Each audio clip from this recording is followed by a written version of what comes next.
Hello friends, welcome to life advisors. आप सभी का स्वागत है हमारे चैनल पे। आप देखना शुरू कर चुके हैं बैंक निफ्टी के एनालिसिस। जो लोग चैनल से नए जुड़ रहे हैं उन्हें बता दें हम क्या डिस्कशन करने वाले हैं।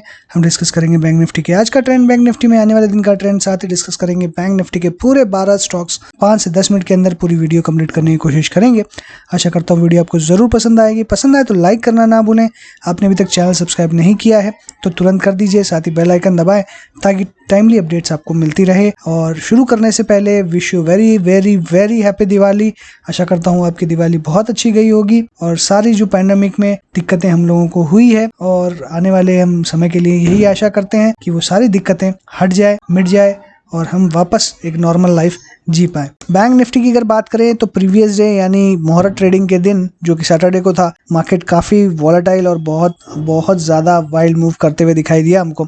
ओपन की बात करें तो 28,685 पे मार्केट ओपन हुआ, हाई बनाया 28,752 का, 28,430 का लो बनाया और क्लोजिंग जो है वो 28,600 के आसपास दी है। तो लगभग अगर हम क्लोजिंग की बात करें तो ओपन से नीचे ही क्लोज देखने के लिए हमको मिल रहा है। वहीं पे हाई की बात करें और लो की बात करें तो लगभग हम कह सकते हैं कि हमने 320 पॉइंट की अपसाइड और डाउनसाइड दोनों देखी है।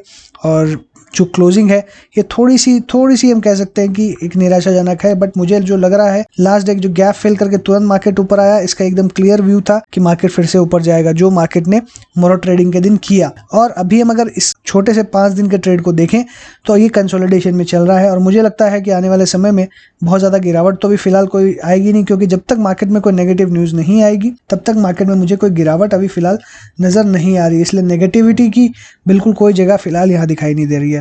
28,000 बहुत ही इंपॉर्टेंट सपोर्ट जोन बना हुआ रहेगा और सिंस इसने गैप फिलिंग कर दी है तो अब जो रिस्क था वो भी ऑलमोस्ट हमारा खत्म हो चुका है। तो एक छोटे से कंसोलिडेशन जोन के अंदर में चल सकता है, क्योंकि अगर हम ऊपर जाएंगे तो लगभग 29,300 के आसपास एक बहुत हाई रेजिस्टेंस जोन मिलेगा हमको।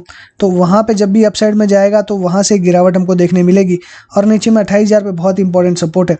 तो हो सकता है कि 1300 पॉइंट की जो रेंज है 29,300 से लेकर 28,000 तक की, तो इस रेंज के अंदर में आपको ट्रेड देखने मिल सकता है और दोनों तरफ के ट्रेड आपको देखने मिलेंगे, एक अपसाइड के भी और डाउनसाइड के भी। इसलिए मार्केट जिस दिन जिस तरफ खुलेगा, जिस तरफ टिकेगा 1 घंटे तक, हम उसी साइड का ट्रेड लेंगे। और अभी फिलहाल के लिए कल की अगर मैं बात करूं तो मुझे कल बिल्कुल साइडवेज ही नज़र आ रहा है, क्योंकि अप साइड में डेफिनेटली हमको एक कैपिंग मिल रही है 29,000 के आसपास, जो यहां से 400 पॉइंट ऊपर है और नीचे में हमको 28,000 का सपोर्ट मिल रहा है। तो बहुत ज़्यादा तेज़ी और बहुत ज़्यादा मंदी अभी फिलहाल दिखाई नहीं दे रही है। इसलिए हम अपनी कोई भी पोजिशंस को ज़्यादा एग्रेसिवली होल्ड नहीं करेंगे और ना ही फ्रेश एग्रेसिव पोजिशंस हम बनाएंगे। अगर हमारे स्टॉप लॉसेस कट रहे हैं तो डेफिनेटली हम स्टॉप लॉसेस में निकल जाएंगे और जब तक ट्रेंड सेटल नहीं होता तब तक फ्रेश पोजीशंस नहीं बनाएंगे। ऐसा हमको मान के चलना है और इसी तरीके से हमें काम करना होगा। और स्पेशली पीएसयू बैंक्स के अंदर हमें फोकस करना है इस वीक में और आने वाले टाइम के लिए, क्योंकि मुझे लगता है कि पीएसयू बैंक्स जो है वो काफ़ी अंडर वैल्यूड हैं और अब वो आउट परफॉर्म कर सकते हैं।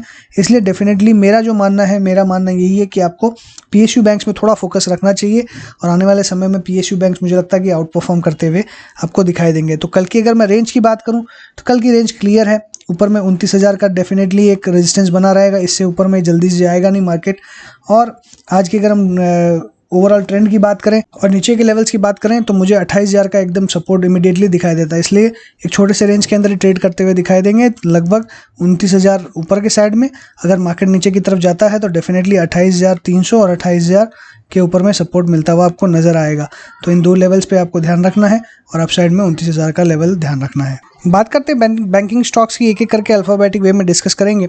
और अगर हम एक्सिस बैंक की बात करें, एक्सिस बैंक में जैसे मैंने आपसे डिस्कस किया था कि अभी यहाँ पे अब नेक्स्ट जो रेजिस्टेंस है वो आपको 630 के आसपास देखने मिलेगा, 630 से 635 की रेंज में। और वही जो अगर हम टारगेट देखें तो एचडीएफसी ने जो टारगेट दिया था वो 640 का दिया था। तो 630 से 635 की जो रेंज है ये डेफिनेटली मुझे लगता है ये अपसाइड जा सकता है और आपको 630 से 635 के लेवल दिखा सकता है। तो इस लेवल्स पे, करंट लेवल्स पे मेरी फिलहाल बाइंग की सलाह नहीं रहेगी। कोई भी अगर डिप मिलता है आपको 590 के आसपास तक अगर स्टॉक आता है तो फिर से हमें बाय करके चलना है। बट फिलहाल करंट लेवल्स में मेरी बाय की सलाह नहीं रहेगी। सिर्फ जिनकी ऑलरेडी पोजीशंस हैं वो 600 के स्टॉप लॉस, या बेटर रहेगा कि आप 590 के स्टॉप लॉस के साथ में होल्ड करें तो बहुत ज़्यादा बेटर रहेगा और आप 630 से लेकर 635 तक के टारगेट्स आप चेज कर सकते हैं। अगर इस लेवल पे आता है तो आपको एग्जिट कर लेना चाहिए। और पहले प्रीवियस जो एग्जिट था वो हमारा वो 610 के आसपास का एग्जिट था और वो ऑलरेडी हमने प्रॉफिट उसमें बुक किया था। अगला स्टॉक है बैंकिंग का, बंधन बैंक का। तो लास्ट डे इसने अच्छा मूवमेंट दिखाया, 348 के ऊपर जाते हुए नजर आया और इसमें 335 का मैंने जैसे ट्रेलिंग स्टॉप लॉस आपको दिया था, करंटली देखिए 343 पे क्लोज होते हुए नजर आ रहा है। तो 340 के ऊपर में क्लोजिंग इसकी बहुत अच्छी दिखाई दे रही है और मुझे ऐसा लगता है कि यहाँ से एक अच्छी मोमेंटम आपको पकड़ते हुए दिखाई देगी, क्योंकि अगर हम ट्रेंड की बात करें तो ट्रेंड बिल्कुल आपको एकदम अपसाइड ट्रेंड ही दिखाई देगा और मुझे लगता है डेफिनेटली 350 के ऊपर में जैसे ये निकलेगा इसके अंदर में बहुत ही अच्छा मोमेंटम आएगा जो आपको सीधा 400 तक डेफिनेटली लेके आ सकता है। तो ये बहुत ही अच्छा पोटेंशियल वाला बैंक है।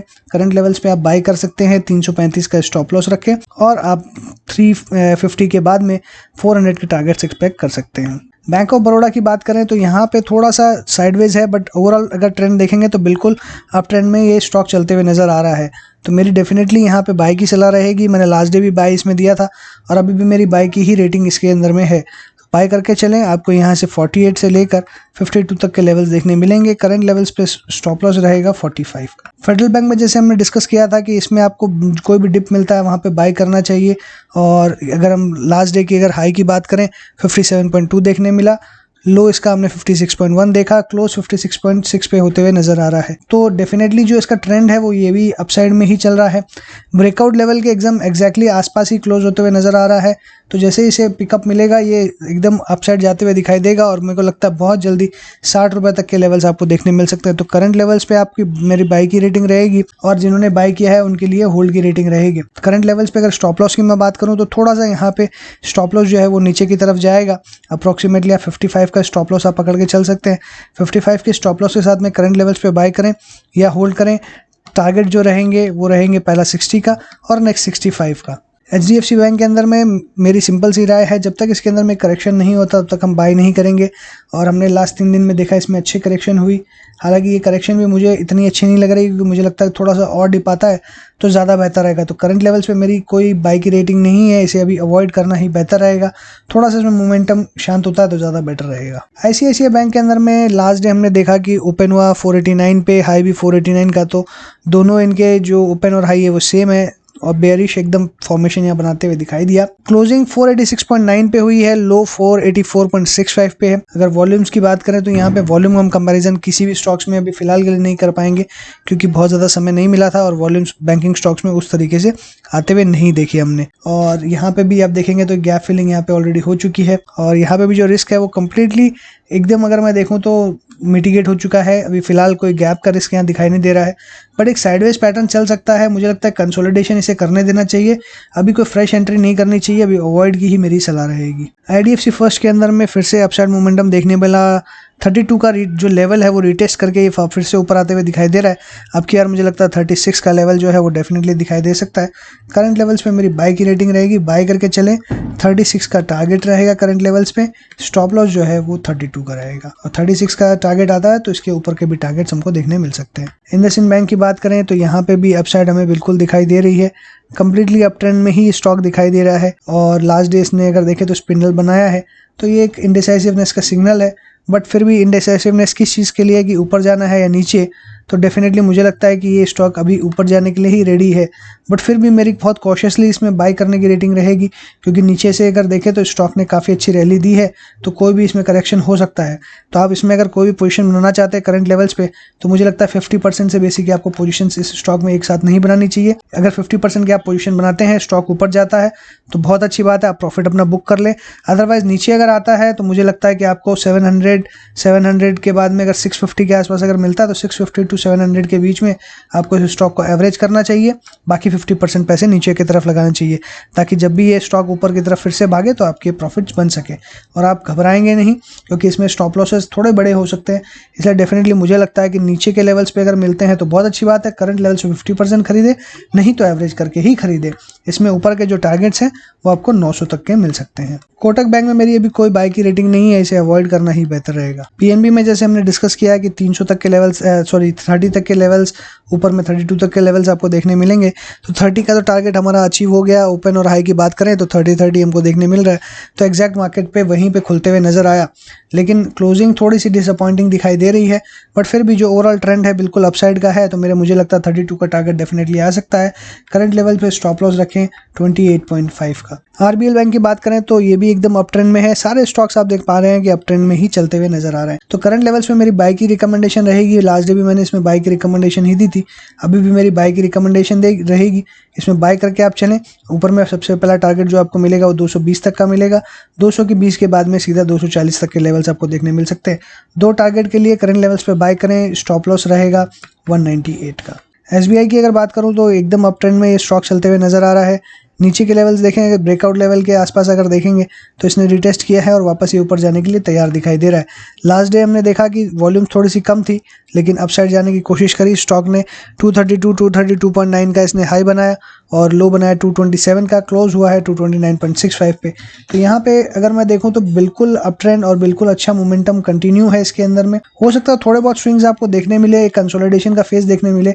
अपसाइड आप जाएंगे तो फिर से प्रॉफिट बुकिंग आपको देखने मिले, नीचे आए तो फिर से आपको एक बाइंग देखने के लिए मिले, ऐसा हो सकता है। तो मुझे लगता है कि यहाँ पे थोड़ा सा रिस्क रिवॉर्ड करंट लेवल्स पे अगर फ्रेश बाइंग हमें करनी है तो थोड़ा सा यहाँ पे रिस्की दिखाई देता है, क्योंकि 1:1 का बैठता है, क्योंकि टारगेट भी 240 का है और नीचे में रिस्क भी 220 का है। 220 के नीचे जाने से थोड़ी और करेक्शन हो सकती है, बट वहीं पे 240 के ऊपर जाने से और एक बहुत ज़बरदस्त रैली फिर से फ्रेश ब्रेकआउट भी देखने मिल सकता है। एग्जैक्टली एकदम बीच पे है। तो फ्रेश पोजीशंस के लिए मुझे लगता है कि थोड़ा सा भी अवॉइड करना बेहतर है। जिनकी पोजीशंस है मुझे लगता है कि होल्ड करना चाहिए उनको, और यहाँ से अगर अपसाइड जाता है तो डेफिनेटली एक बार 240 के आसपास एक बार अपने प्रॉफिट्स बुक कर लें। अगर 240 के ऊपर में ये निकलता है तो डेफिनेटली आपको 260 और बड़े टारगेट्स भी देखने मिल सकते हैं। बट जैसे ही 240 आता है तो एक बार आप अपने प्रॉफिट बुक कर लें, क्योंकि हो सकता है कि वहाँ पे डबल टॉप भी बनता हुआ आपको दिखाई दे। इसलिए 240 के आसपास डेफिनेटली प्रॉफिट बुक कर लें। और अगर नीचे आता है तो आप कोशिश करें यहाँ पे एवरेज करने की, क्योंकि मुझे लगता है यहाँ से फिर से आपको बाउंस मिलेगा। हालांकि मैं बिल्कुल भी जितने भी पीएसयू स्टॉक्स हैं उन पे अच्छा मुझे बुलिशनेस मेरी बनी हुई है। मुझे लगता है कि रोटेशनल बेसिस पे अगर देखूँ तो पीएसयू बैंक्स के अंदर में अब थोड़ी सी बाइंग इंटरेस्ट आनी शुरू होनी चाहिए, क्योंकि जिस तरीके से पीएनबी के अंदर में भी हमको मोमेंटम देखने मिल रहा है, तो डेफिनेटली एसबीआई और बाकी जो स्टॉक्स हैं उनके अंदर भी बाइंग इंटरेस्ट देखने मिलेगा। तो मैं उम्मीद करता हूँ कि आपको वीडियो पसंद आई होगी। सो इसी के साथ मैं अपनी बात को वाइंड अप करूँगा। अगर आपको अच्छा लगा हो तो लाइक कीजिएगा, दोस्तों के साथ शेयर कीजिए, कमेंट बॉक्स में व्यूज लिखना ना भूलें। चैनल सब्सक्राइब ना किया तो तुरंत कर लीजिए। टेलीग्राम चैनल ज्वाइन नहीं किया तो डिस्क्रिप्शन बॉक्स में लिंक दी, वहाँ से आप ज्वाइन कर सकते हैं। So thanks for watching again. Happy trading and investing.